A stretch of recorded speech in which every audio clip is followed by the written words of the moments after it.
Hello दोस्तों, नमस्कार। मैं रंजीत श्रीवास्तव आप सभी का आइडियल इंस्टीट्यूट के यूट्यूब चैनल पर स्वागत करता हूं। कैसे हैं आप सभी लोग? उम्मीद करते हैं बहुत अच्छे होंगे। आज हम लोग पढ़ना प्रारंभ करेंगे इंडियन ज्योग्राफी। और इंडियन ज्योग्राफी का एक टॉपिक है जिसका नाम है इंडियन रिवर सिस्टम। तो आज हम लोग पढ़ते हैं इंडियन रिवर सिस्टम के बारे में। बहुत ध्यान से समझने का प्रयास करिएगा, समझा मैं दूंगा आपको, ठीक है। उम्मीद करते हैं बहुत अच्छे से आप लोग समझने का प्रयास करेंगे। जहां पे कोई चीज ना समझ में आए तो दोबारा वीडियो को देख लीजिएगा, आपको शायद क्लियर हो जाएगा। ओके, चलिए समझते हैं। टॉपिक है बेटा आज का Indian river system. Indian river system जो आपका होगा, इसको हम लोग बेटा मुख्य रूप से दो भागों में बांटेंगे। दो भाग कौन कौन से होंगे उनको समझ लीजिएगा। एक है उत्तर भारत की नदियां। पहला इसका भाग क्या होगा? उत्तर भारत की नदियां। आप लोग नोट करते जाइए साथ में, उत्तर भारत की नदियां। इसी उत्तर भारत की नदियों को बेटा हम लोग दूसरे नाम से भी जानेंगे, हिमालयी नदियों के नाम से भी इसको जाना जाता है। दूसरा नाम इसका क्या होगा? हिमालयी नदियां। हिमालयी नदियां, तो इन्हें हम लोग दो नाम से जानेंगे। कौन कौन से दो नाम होंगे? एक है उत्तर भारत की नदियां, या इसी को हम कह सकते हैं हिमालयी नदियां, या हिमालयी नदी तंत्र के नाम से इसको जाना जाता है, ठीक है। दूसरा है दक्षिण भारत की नदियां। दूसरा लिखेंगे दक्षिण भारत की नदियां। दक्षिण भारत की नदियां। ये जो दक्षिण भारत की नदियां हैं, इसका जो दूसरा नाम है, इसे प्रायद्वीपीय नदी तंत्र के नाम से भी जाना जाता है। प्रायद्वीपीय नदी तंत्र। प्रायद्वीपीय नदी तंत्र। प्रायद्वीपीय नदी तंत्र के नाम से भी इसको जाना जाएगा।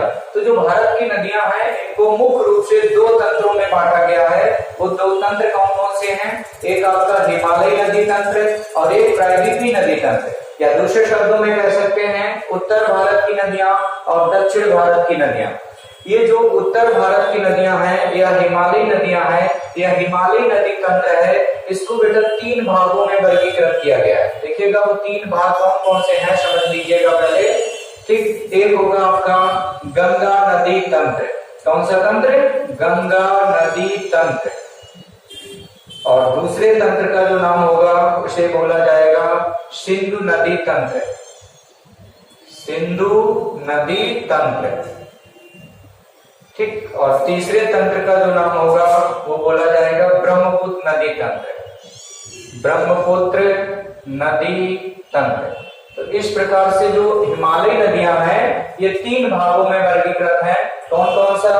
गंगा नदी तंत्र, सिंधु नदी तंत्र और ब्रह्मपुत्र नदी तंत्र। तीन भागों में इनको बांटा गया है, हिमालयी नदियों को। क्लियर हो गया ये पॉइंट ना? हिमालयी नदियों को कितने भागों में बांटा गया? तीन भागों में। तीन भाग कौन कौन से हैं? गंगा नदी तंत्र, सिंधु नदी तंत्र और ब्रह्मपुत्र नदी तंत्र। इसी प्रकार से जो आपकी प्रायद्वीपीय नदियां हैं, इनको हम लोग दो भागों में बांटेंगे।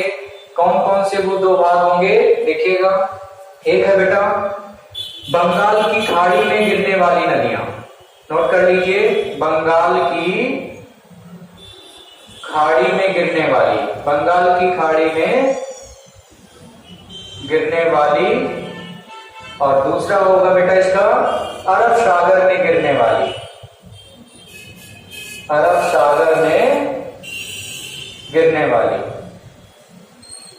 अरब सागर में गिरने वाली, ठीक। दो भागों में इन्हें बांटा जाएगा। कौन कौन सा? बंगाल की खाड़ी में गिरने वाली और अरब सागर में गिरने वाली नदियां। तो इस प्रकार से इनको सबको क्रम से पढ़ना होगा, ठीक है। एक एक करके सभी को पढ़ लिया जाए।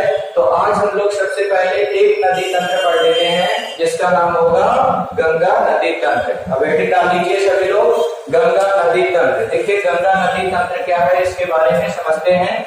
गंगा नदी का उद्गम बेटा कहां से होता है?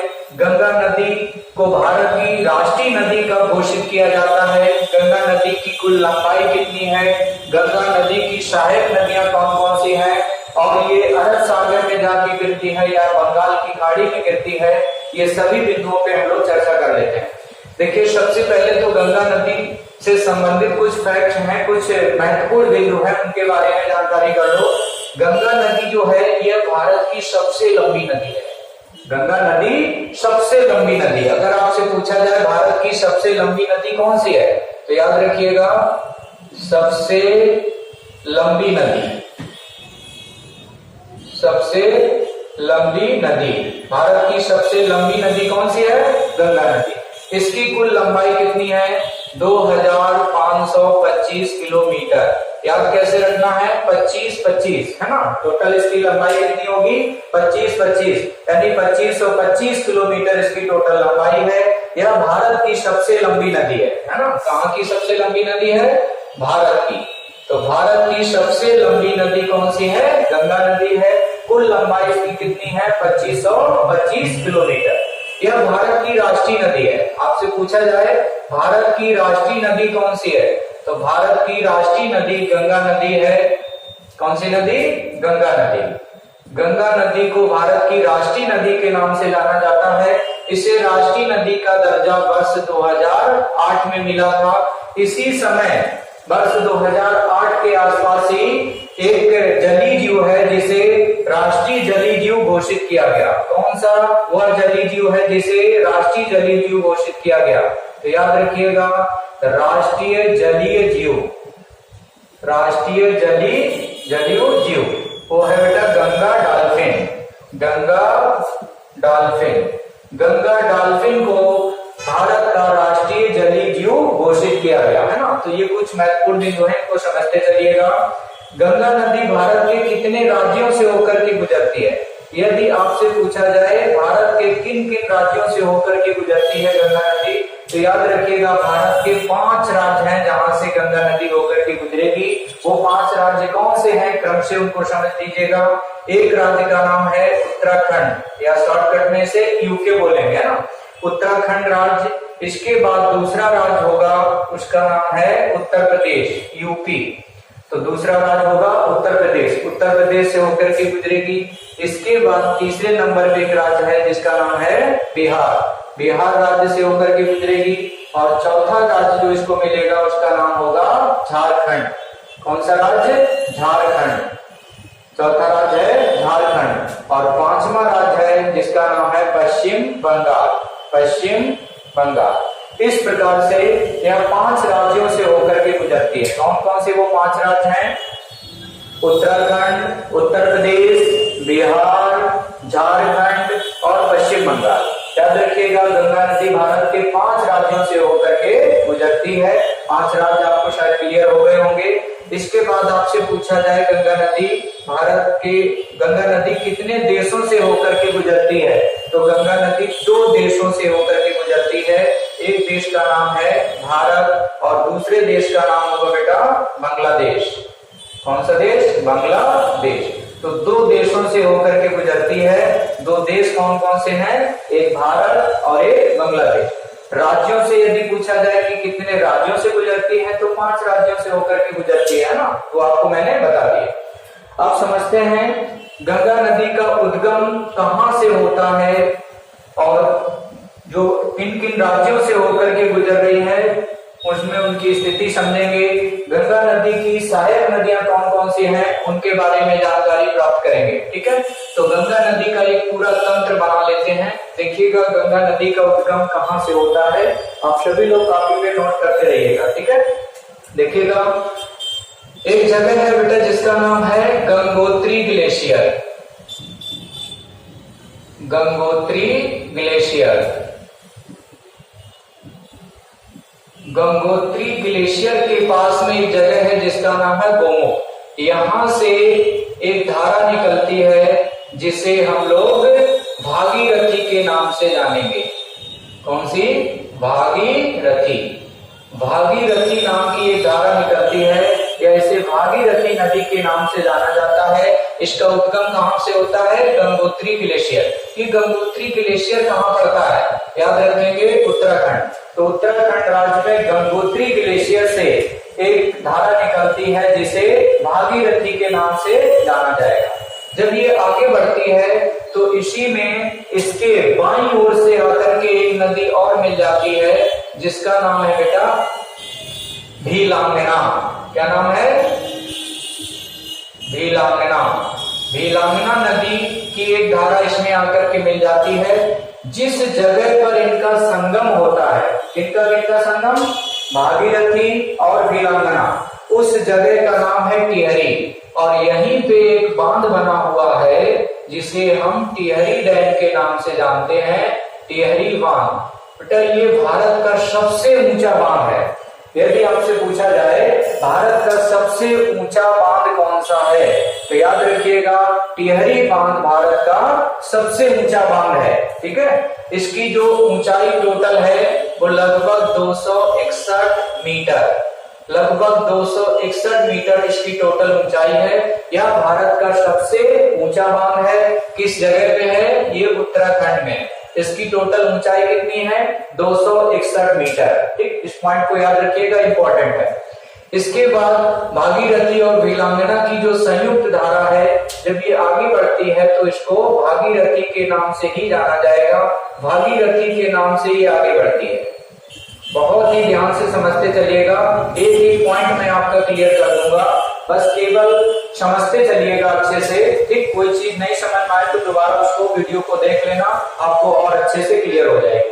ये भागीरथी आगे जब बढ़ती है तो इसमें बाईं ओर से एक नदी आकर के मिलेगी। अब देखिएगा बाईं ओर से एक नदी आएगी, उसका नाम क्या होगा, ठीक, कहां से उसका उद्गम होगा वो भी समझ लेते हैं। ठीक है, तो एक जगह है बेटा बद्रीनाथ धाम। कौन सी जगह, बद्रीनाथ। बद्रीनाथ धाम एक जगह है और यहीं पे एक ग्लेशियर है जिसका नाम है सतोपंथ, सतोपंथ ग्लेशियर।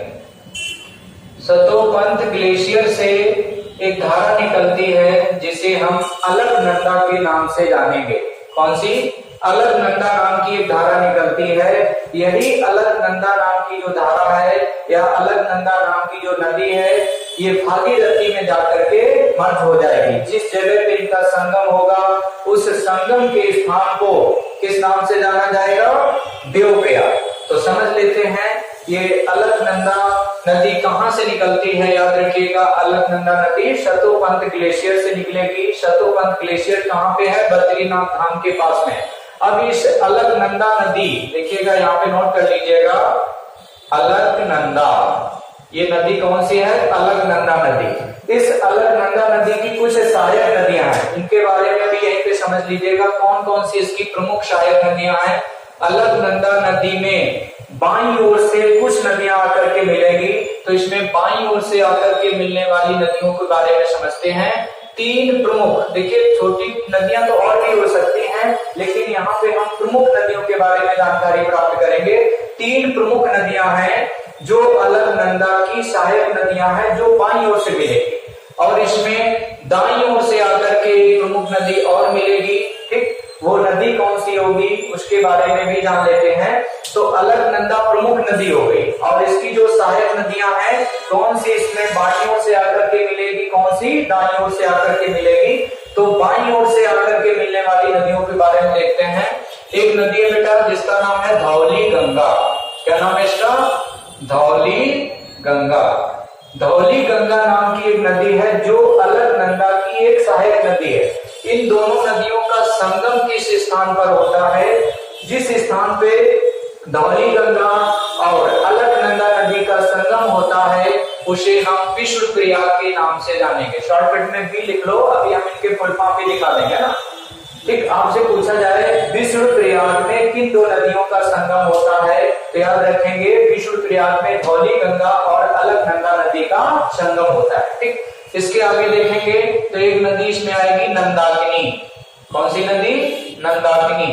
नंदाकिनी नदी भी अलकनंदा की सहायक नदी है जो कि बाईं ओर से आकर के मिलेगी। जिस स्थान पर नंदाकिनी नदी अलकनंदा में आकर के मर्ज होती है उसे नंद प्रयाग के नाम से जाना जाएगा। कौन सा प्रयाग होगा वो, नंद प्रयाग। इसके बाद देखेंगे अगली नदी है जिसका नाम है पिंडार नदी।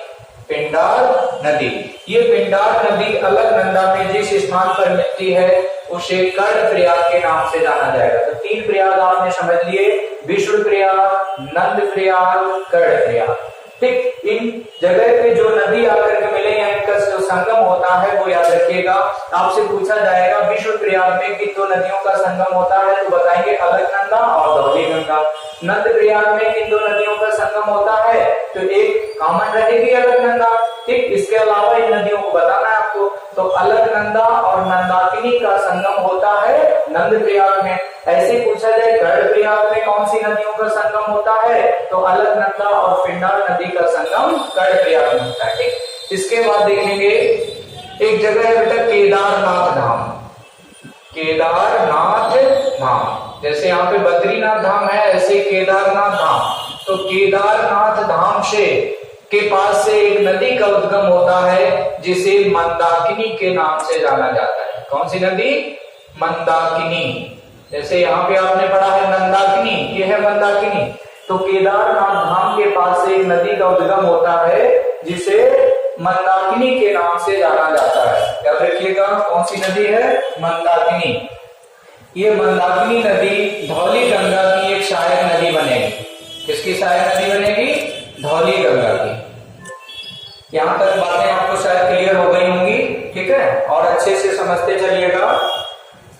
ठीक है, कौन सी, केदारनाथ धाम के पास से एक नदी निकलती है मंदाकिनी। यही मंदाकिनी नदी अलकनंदा की सहायक नदी बन जाती है। जिस जगह पे इनका संगम होता है उसे कहा जाता है बेटा रुद्रप्रयाग। कौन सा प्रयाग, रुद्रप्रयाग। अब देखिए 4 प्रयाग हो गए, विष्णु प्रयाग, नंद प्रयाग, गरुड़ प्रयाग, रुद्रप्रयाग। ठीक, आपसे पूछा जाए रुद्रप्रयाग में किन दो नदियों का संगम होता है, तो रुद्रप्रयाग में अलकनंदा और मंदाकिनी का संगम होता है। कोई भी एक प्रयाग का नाम दिया जाएगा, पूछा जाएगा इस प्रयाग में कौन सी नदियों का संगम होता है, तो याद रखिएगा यहाँ से आपको शायद ये समझ में आ गया होगा। ठीक, इसके आगे देखेंगे अलकनंदा नाम की जो नदी है जब आगे बढ़ती है और इधर से भागीरथी नाम की नदी जो आगे आ रही थी, इन दोनों नदियों का संगम जिस स्थान पर होता है उसे कहा जाता है बेटा देवप्रयाग। कौन सा प्रयाग, देवप्रयाग। देवप्रयाग में किन दो नदियों का संगम है, तो बताएंगे अलकनंदा और भागीरथी का जो संगम होता है वो देवप्रयाग नामक स्थान पर होता है। यहाँ से देवप्रयाग नामक स्थान से जब इन दोनों नदियों की संयुक्त धारा आगे बढ़ती है, इस संयुक्त धारा को ही गंगा के नाम से जाना जाता है। अब यहाँ से गंगा नदी बन जाएगी। ठीक है, अलकनंदा और भागीरथी का जो संयुक्त धारा है वो गंगा नदी के नाम से जाना जाएगा। ठीक, अब ये गंगा नदी जब आगे बढ़ेगी तो उत्तराखंड में ही एक स्थान है बेटा जिसका नाम है हरिद्वार। हरिद्वार नामक स्थान से यह मैदानी क्षेत्रों में प्रवेश कर लेती है। अभी तक गंगा नदी पहाड़ी क्षेत्रों में थी, लेकिन हरिद्वार नामक स्थान से यह मैदानी क्षेत्रों में प्रवेश कर लेती है। आपसे पूछा जाए गंगा नदी भारत के किस स्थान से मैदानी क्षेत्रों में प्रवेश करती है, तो याद रखिएगा हरिद्वार नामक स्थान से गंगा नदी मैदानी क्षेत्र में प्रवेश कर लेती है। ठीक है, तो यहाँ तक आपको शायद सभी चीजें क्लियर हो गई होंगी। 1-2 बार वीडियो को और देख लेना तो और अच्छे से समझ में आ जाएगा। ठीक है, चलिए आगे समझते हैं।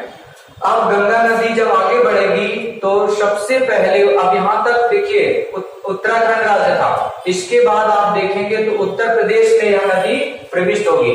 उत्तर प्रदेश में जब ये पहुंचेगी तो इसकी कुछ सहायक नदियां बन जाएंगी। अभी तक इसकी कोई भी सहायक नदी नहीं थी। उत्तर प्रदेश में इसकी एक पहली सहायक नदी बनती है जिसका नाम क्या है, जिसका नाम है रामगंगा। ये रामगंगा भी बेटा उत्तराखंड राज्य से निकलती है। कौन सी नदी, रामगंगा। रामगंगा जो नदी है यह गंगा नदी की पहली सहायक नदी है। इंपॉर्टेंट पॉइंट है, इसको ध्यान से समझ लीजिएगा। गंगा नदी की पहली सहायक नदी कौन सी है, तो गंगा नदी की पहली सहायक नदी रामगंगा को माना जाता है। ठीक, रामगंगा उत्तर प्रदेश में एक जगह है कन्नौज। कन्नौज में ही रामगंगा नदी गंगा की सहायक बनती है। किस जगह पे, कन्नौज नामक स्थान पर रामगंगा नदी गंगा नदी की सहायक नदी बन जाती है। एक चीज और पूछी जा सकती है, रामगंगा नदी गंगा नदी में किस ओर से आकर के मिलती है, बाईं ओर से मिलती है या दाईं ओर से, तो याद रखिएगा यहाँ बाईं ओर से आकर के मिलने वाली गंगा नदी की पहली सहायक नदी बनती है। इसके बाद देखेंगे दाईं ओर से आकर के इसकी एक सहायक नदी बनेगी, और दाईं ओर से आकर के इसमें जो सहायक नदी मिलने वाली है उसका नाम क्या है? यमुना नदी। कौन सी नदी? यमुना। यमुना नदी गंगा नदी की दूसरी प्रमुख सहायक नदी है। और भी सहायक नदियां इसकी हो सकती हैं, लेकिन हम लोग यहाँ पे प्रमुख सहायक नदियों के बारे में जानेंगे। तो यमुना नदी गंगा नदी की दूसरी बड़ी प्रमुख सहायक नदी है। यह यमुना नदी गंगा की सहायक नदी किस स्थान पर बनती है? तो याद रखिएगा, प्रयागराज। कौन सी जगह है वो? प्रयाग, जिसे पहले इलाहाबाद के नाम से जाना जाता था, आज उसे हम लोग प्रयागराज के नाम से जानते हैं। प्रयाग नामक स्थान पर यमुना नदी गंगा की सहायक बन जाती है। इसी यमुना नदी को ही बेटा कालिंदी के नाम से जाना जाता है। इसका एक दूसरा नाम है कालिंदी नदी।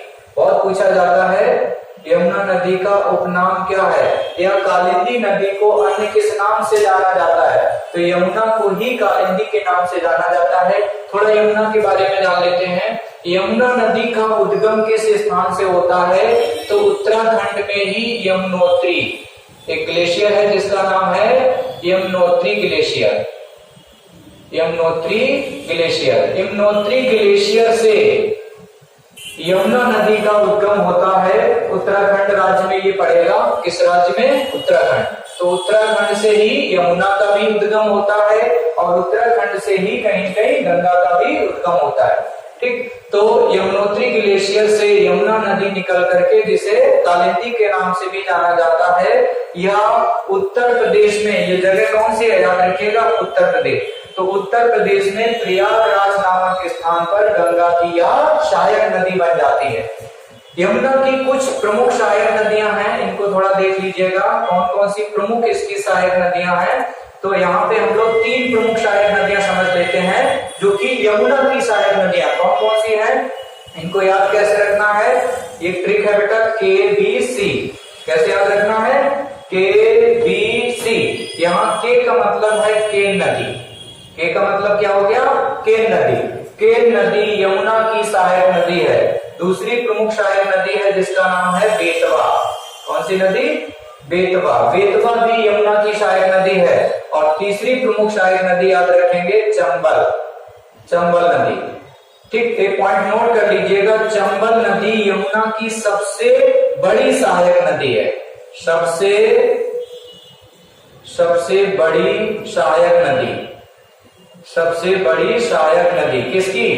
यमुना की सबसे बड़ी सहायक नदी कौन सी है? तो याद रखिएगा, चंबल नदी यमुना की सबसे बड़ी सहायक नदी है।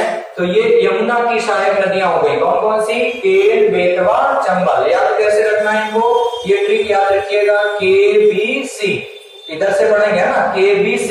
इस ट्रिक से आपको ये तीनों नदियां याद रहेंगी। KBC, केन, बेतवा, इसकी सहायक नदियां हो गई। ठीक है, अब यमुना नदी देखिए प्रयागराज में गंगा नदी की सहायक नदी बन जाती है।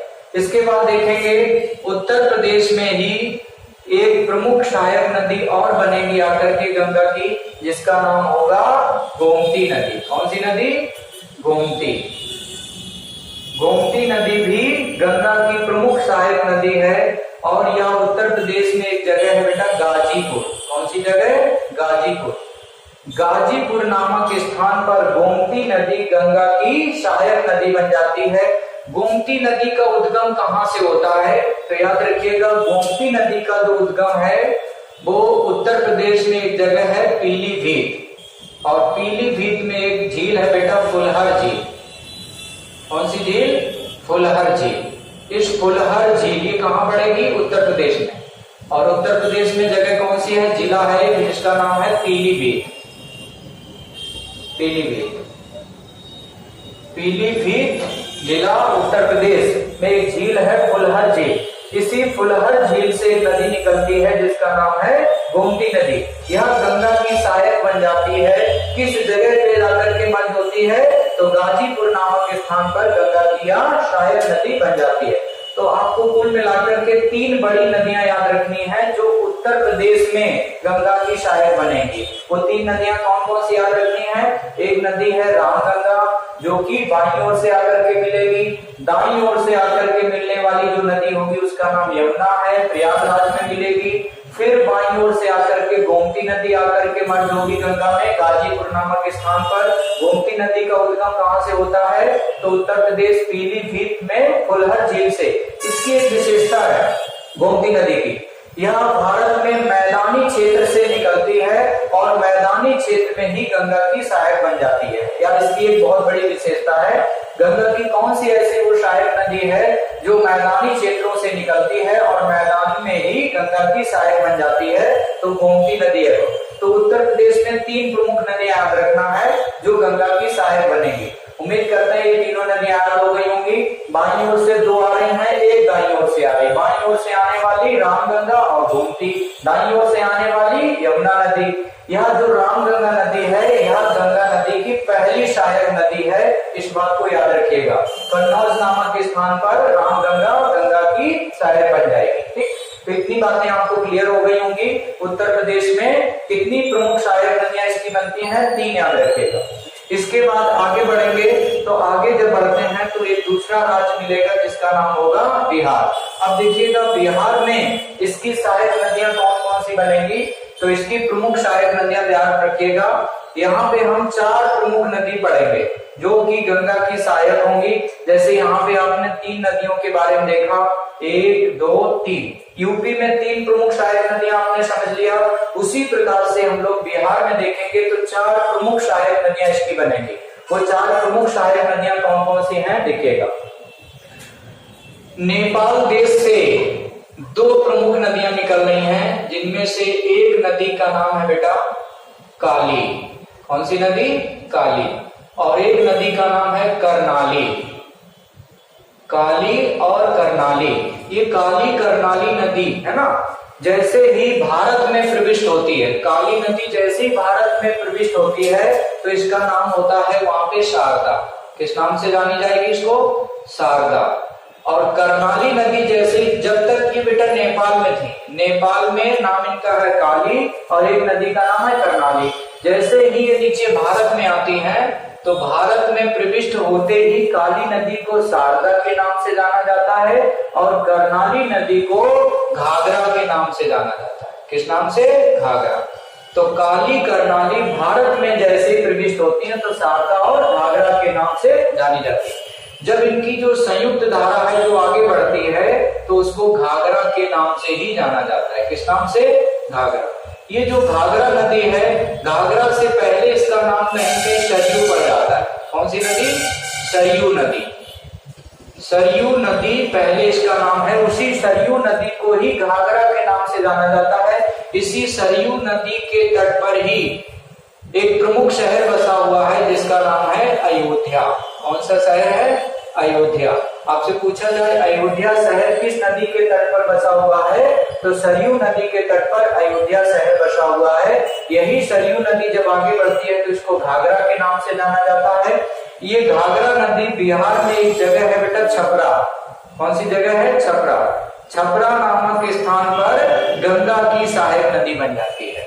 तो बिहार में गंगा की प्रमुख सहायक नदी पहली कौन सी बनती है? जिसका नाम होगा छपरा। ठीक, इसके बाद दाईं ओर से आकर के इसमें एक नदी मिलेगी जिसका नाम होगा सोन नदी। कौन सी नदी? सोन नदी। सोन नदी दाईं ओर से आकर के मिलने वाली गंगा की एक सहायक नदी है। किस स्थान पर सोन नदी गंगा की सहायक नदी बनती है तो उस स्थान का नाम है पटना। पटना नामक स्थान पर बिहार में सोन नदी गंगा की सहायक नदी बन जाती है। इसके बाद फिर पुनः जो है बाईं ओर से एक नदी आकर के बिहार में गंगा की सहायक बनेगी। उस नदी का नाम क्या है? उस नदी का नाम है गंडक। कौन सी नदी? गंडक नदी। ये गंडक नदी बाईं ओर से आकर के मिलेगी जो कि गंगा की एक सहायक नदी बनेगी। स्थान का नाम है सोनपुर। कौन सा स्थान है? सोनपुर। सोनपुर नामक स्थान पर गंडक नदी गंगा की सहायक नदी बन जाती है। तो बिहार में आपने 3 जगह देख लिया, छपरा, पटना, सोनपुर। छपरा में कौन सी नदियों का संगम होता है तो गंगा की सहायक नदी बनेगी घाघरा। याद कैसे रखना? घाघरा छपरा आपस में रैमिंग बढ़ रही है तो घाघरा नदी छपरा नामक स्थान पर गंगा की सहायक बन जाती है। पटना में कौन सी नदी आकर के इसकी सहायक बनेगी? तो याद रखिएगा, दाईं ओर से आएगी एक नदी जिसका नाम है सोन नदी। सोन नदी पटना नामक स्थान पर गंगा की सहायक बन जाती है। और बाईं ओर से गंडक नदी सोनपुर नामक स्थान पे गंगा की सहायक बन जाएगी। एक प्रमुख नदी और है जो कि नेपाल देश से ही गुजरती है, जो बिहार में कुर्सेला नामक स्थान पर, कौन सी जगह है? कुर्सेला। बिहार में एक जगह है कुर्सेला। कुर्सेला में गंगा की एक सहायक नदी बनेगी, उसका नाम क्या है? उसका नाम है कोसी नदी। कोसी नदी, ठीक। इस कोसी नदी को ही बिहार का शोक कहा जाता है। वजह क्या है? क्योंकि आए दिन ये अपना मार्ग बदलती रहती है, वहां पे बाढ़ आती रहती है। इस वजह से बिहार के लोग या बिहार वासी इसे शोक नदी के नाम से पुकारते हैं, इसलिए इसे बिहार का शोक कहा जाता है। कोसी नदी को ही बिहार का शोक कहा जाता है, ठीक। तो बिहार में गंगा की ये सहायक बन जाती है। स्थान कौन सा है? कुर्सेला। तो बेटा इस प्रकार से आपको ये 4 नदियां प्रमुख याद रखनी है बिहार राज्य में, जो कि गंगा की सहायक बनेगी। कौन कौन सी? एक आपकी घाघरा नदी, और एक गंडक नदी, एक कोसी नदी। यानी बाईं ओर से 3 नदी याद रखना है, और दाईं ओर से सोन नदी आएगी, पटना नामक स्थान पे गंगा की सहायक बन जाती है, ठीक। तो उम्मीद करते हैं याद हो गया होगा। उत्तर प्रदेश में 3 नदी याद रखना था जो गंगा की सहायक बनेगी, और बिहार में 4 नदी याद रखना है। मतलब ये प्रमुख नदियां हैं, और भी हो सकती हैं, आपको ये प्रमुख मेन याद रखना है। यूपी में 3 याद कर लो, और बिहार में 4। कौन कौन सी? एक आपको घाघरा, एक गंडक और एक कोसी। नीचे दाईं ओर से आकर एक नदी मिल रही है जिसका नाम है सोन नदी। ये सोन नदी मध्य प्रदेश में अमरकंटक पहाड़ी से इसका उद्गम होता है, ठीक। इसके बारे में आपको बाद में बताया जाएगा। तो सोन नदी पटना नामक स्थान पे गंगा की सहायक बन जाती है, ठीक। इसके आगे आप बढ़ेंगे तो एक राज्य आपको देखने को मिलेगा पश्चिम बंगाल। कौन सा राज्य? पश्चिम बंगाल। पश्चिम बंगाल में एक प्रमुख सहायक नदी आपको इसकी देखने को मिलेगी जिसका नाम होगा महानंदा। कौन सी नदी? महानंदा। महानंदा नदी गंगा नदी की अंतिम सहायक नदी है। अंतिम सहायक नदी, अंतिम सहायक नदी। आपसे पूछा जाए गंगा नदी की अंतिम सहायक नदी कौन सी है, तो महानंदा गंगा नदी की अंतिम सहायक नदी है। पश्चिम बंगाल में फरक्का बैराज, कौन सी जगह है? फरक्का बैराज।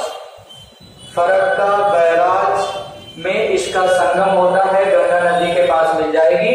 इसी फरक्का बैराज से गंगा नदी 2 धाराओं में विभाजित हो जाती है। इसकी एक धारा जो होती है बेटा, इसको भागीरथी नाम से जाना जाएगा। भागीरथी, देखिए भागीरथी नाम से पहले चली थी ये, और पश्चिम बंगाल में फरक्का बैराज से इस नदी का नाम पुनः भागीरथी नाम पड़ जाता है, और इसकी एक धारा जो है उसे हुगली के नाम से जाना जाता है। कौन सी? हुगली।